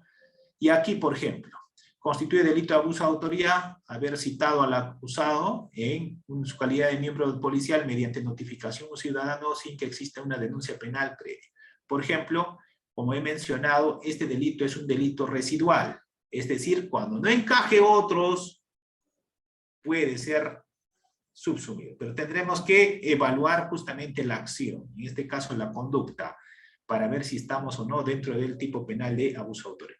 Es algo similar, por ejemplo, con otro delito que viene a ser falsedad genérica, que es un tipo penal subsidiario cuando no exista otros supuestos que puede acoger esa conducta. Muy bien, a ver, con eso entonces yo les voy a distribuir la lámina, así que no se preocupen de esta parte. Para los que están en el curso van a tener su sus diapositivas. A ver, entonces con esto doy por finalizada esta parte de la intervención. Pasamos a ver a la ronda de preguntas de esta parte y finalmente haremos algunas conclusiones. A ver. Muy bien, doctor. Nosotros vamos a indicarle a los participantes que tienen dos maneras de hacer las preguntas, a través del chat o a través de la opción de levantar la mano. En este caso, Walter, le vamos a dar el uso de la palabra. Adelante, Walter. Bien, gracias. Muchas gracias, doctor Coronado. La pregunta es, un colegiado, en este caso los consejeros regionales, digamos, pueden cometer abuso de autoridad cuando ellos acuerdan suspender, digamos, a uno de sus miembros. Esa sería la pregunta, doctor. Muchas gracias. Ya, primero, ¿ellos son funcionarios? ¿Tienen facultades de decisión? ¿Tienen facultad de decisión? Sí, sí tienen facultad de decisión porque ellos sí podrían suspenderse entre ellos. Ya, ya. ¿Y qué acto ilegal, pero suspender está dentro de sus roles? Dentro de sus roles, correcto. Ya, ya. ¿Qué acto en concreto se han extralimitado ahí? Que no Sí, han... por ejemplo, que no exista un motivo y sin motivo alguno que suspendan o lo que limiten, por ejemplo, a determinada autoridad. En ese caso podría ser. Pero si están dentro de las facultades de ellos y existe un motivo por el cual pueden hacer, no habría abuso de autoridad. Tendría que estar, para que exista abuso de autoridad en el caso que mencionas, sin motivo alguno, sin causa alguna, estas personas sacaron una resolución y dijeron, no, lo sancionamos, o lo inhabilitamos o lo suspendemos. En ese caso sí. A ver, ya, siguiente. A ver, ¿con quién continuamos? Luis Alexander, pero no activa el micro. Vamos a darle unos... Ahí está. Doctor, muy buenas noches. Sí, buenas noches. Muchas gracias y felicitaciones por la exposición. Una duda, doctor. ¿El policía comete el delito de abuso de autoridad? Por ejemplo, detiene a una persona. Entonces, viendo el tema, propiamente el policía vendría a ser un funcionario público o servidor público, porque no todo policía tiene capacidad de decisión. En todo caso, yo le suplico nos resuelva esta pregunta. Ya, muy bien. Primero habría que ver qué tipo de policía es el que ha intervenido. Es un policía no, hay dos tipos de policía. Ustedes saben que hay oficiales que hacen carrera de 5 años y suboficiales, si no me equivoco, hacen unos estudios de 3 años, menos, no estoy bien informado, pero que no hacen el mismo nivel. Desde mi punto de vista, el personal policial que tiene poder de mando sería un oficial o el que está a cargo de ese grupo operativo, de ese grupo. Ese podría ser el que cometa el delito de abuso de autoridad. ¿Correcto? Porque la norma exige que sea un funcionario público. El efectivo policial subalterno, desde mi punto de vista, no es funcionario público, es servidor público, porque tiene uno que tiene el poder de mando. En este caso será un alférez, un mayor, un comandante, un superior, en el peor de los casos, tal vez en una comisaría donde no hay oficiales. Pero por eso yo mencionaba, para establecer la diferencia entre un funcionario y servidor público, un criterio que podemos tener es el poder de decisión que tiene. No todos tienen poder de decisión. Muy bien. Siguiente. Bien, tenemos preguntas por el chat. Vamos a trasladárselas, doctor. Andrés pregunta, ¿cuándo prescribe el delito de abuso de autoridad? Como es un delito cometido por funcionario público, se va a duplicar en el plazo de prescripción. Normalmente hay varios supuestos, ¿no? Por ejemplo, pena privativa de libertad no mayor de 3 años. En el primer supuesto, como es funcionario público, va a prescribir a los 6 años. ¿Correcto? Estamos mencionando en delitos donde cometen funcionarios servidores públicos, el plazo prescribe en el doble. Bien, Jacqueline pregunta, en los actos preparatorios, ¿qué actos se considerarían delito de negociación? En actos preparatorios, por ejemplo, antes que salga el proceso de requerimiento por el área usuaria, ya el área de logística estaba haciendo las invitaciones o cotizaciones, diciendo, oye, mira, va a sacar la entidad un proceso de contratación para recolección de basura. Pero todavía el área usuaria ni siquiera ha hecho el requerimiento, pero ellos ya estaban contactándose para saber que va a convocarse ese proceso, para saber, por ejemplo, cuánto es el precio que va a convocar, entre otros. Entonces, en esos supuestos. Muy bien, doctor. Estas han sido todas las preguntas de los participantes. Bien, Iván ha levantado la mano, doctor. Vamos a cederle el uso de la palabra y con ello culminaría. Ya, muy bien. Con los dos últimos. Vamos. Ya. Doctor. Sí, adelante. Sí, doctor. En el tema de esto de la tipificación de lo que es el delito de abuso de autoridad, ahí es bastante recurrente que generalmente se habla de que cualquier persona, digamos, podría cometer abuso de autoridad.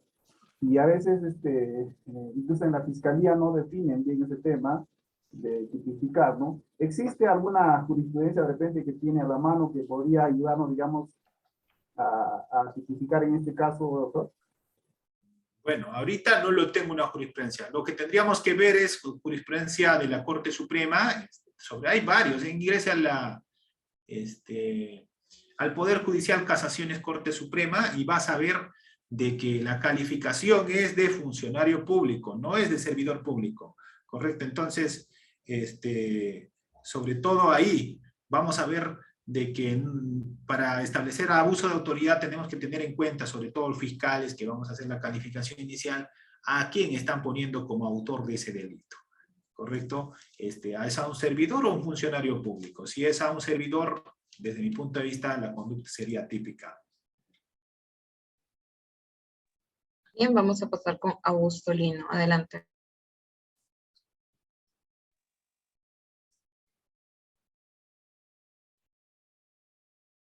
A ver. Buenas noches, doctor. Disculpe. Estaba Sí, escuchando justamente su explicación con respecto al delito de abuso de autoridad. Habló sobre un suboficial y un oficial. ¿Qué pasaría en el caso recurrente si un efectivo que no es encargado de tránsito interviene a un ciudadano que está conduciendo su vehículo y justamente le pide los documentos? El efectivo que no está encargado o no tiene su curso de tantra, como se le dice, efectivamente de tránsito, podría intervenir una persona, no solo con el hecho, me refiero a justamente ¿cómo le dicen? Por prevención. Efectivamente, sino porque justamente lo intervino, ¿no? Porque cometió una infracción de tránsito, ¿no? A lo que yo me voy, ellos podrían hacerlo o estarían cometiendo usurpación de funciones, ya que eso se establece en el código. Claro, el ¿Cuál tema es su punto de vista? Desde mi punto de vista, ellos lo que no pueden es, no pueden imponer la papeleta. Ellos simplemente tienen que llevarlo, en este caso, a la unidad competente. Pueden, como parte como función policial, pueden intervenir, sí, desde mi punto de vista, sí. Pero una vez que detecten esta infracción, digamos, o delito, ellos no pueden resolver. No podrían ponerle la papeleta. Lo que tendrían que hacer es llevarlo a la comisaría, sección de tránsito, que le imponga ahí el personal policial competente de tránsito de la infracción. ¿Correcto? Entonces, de ese modo se podría solucionar ese caso en concreto. Pero si ellos ponen papeleta, condicionan, ya está en otro delito. En este caso sería cohecho. El tema en concreto, para finalizar eso, conforme al artículo 41, para que vean el tema de la prescripción de funcionarios y servidores públicos, sobre todo mencionar, ¿no? En este caso, el plazo de prescripción de la acción penal se duplica en caso de delitos cometidos contra la administración pública o el patrimonio del Estado. Dice OA, no dice I. O, dice. Muy bien. Eso es la base legal a nivel de rango constitucional que menciona el plazo de la prescripción para delito de corrupción se duplica, sobre todo en ese tema. Muy bien, eso tendríamos que mencionar como punto final. Muy bien, doctor. El Ilustre Colegio de Abogados de Piura y CEFOCAP agradecen la disertación del día de hoy. Ha sido muy gratificante para cada uno de los participantes, esperando que ellos hayan podido superar las expectativas respecto a los temas abordados. Muchas gracias, doctor. Muchas gracias, muy buenas noches, buen fin de semana. Gracias. Buen fin de semana, doctor. Hasta luego.